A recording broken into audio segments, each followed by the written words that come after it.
In amongst the wetlands, not far from New Orleans, a community has been pushed to the brink. They are the Atacama people, a group of Native Americans that's lived off the waters of the bayous for 1,000 years and more. Time has delivered many a challenge, but Hurricane Katrina was something else. Raymond Reyes took us out on the water. Houses that were once homes, empty and derelict. Their occupants have left for another, less threatening life.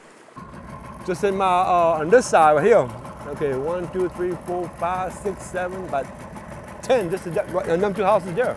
There are 2 houses right here. They're gone, you know. You're fighting a hurricane after hurricane, you know. Even myself, I don't fight them all, I fought them all, you know, but I mean, after a while you got to give up. You know, spend any time in this area and you'll find that there are 2 phrases that are most commonly used, before Katrina and after Katrina. Here in this community in Grand Bayou, before Katrina there were 25 families. Now, after Katrina, there are only 7. Before Katrina, there was a church, there was a community centre, there was a school, there was even a school boat. Now, all gone. Hurricanes are one thing, but destruction of the wetlands is compounding the problem. At one time, this would have been a complete blanket of green, a natural defence against storm surges. Now, channels cut by man for commercial navigation and oil pipelines have ripped the wetlands apart. I've been flying South Louisiana for over 25 years, and the land erosion is significant. And as a man who's flown over these marshlands and wetlands for many years, how does it make you feel when you see such a changing landscape?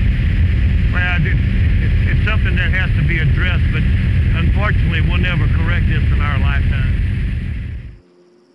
Once flourishing oak and cypress trees quickly die as seawater intrudes. And scientists say as global warming grips, the storms will get bigger and still more land will be lost. The cycle of life gets tougher. Back in the village, Rosina Philippe has only recently returned home 4 years after Katrina. Here to stay, she says, and confident her community will survive. But lessons must be learned. I think there was a time when things were done and people were not so mindful of the repercussions. People trying to control nature, manipulate nature. We know that that manipulation has contributed greatly to the demise of the coast. For centuries, the Atacama people have lived with the ebb and flow of nature. Now they say they're fighting for their very existence because of fellow man's bid to dominate the environment. Nick Clark, Grand Bayou, Louisiana, Al Jazeera.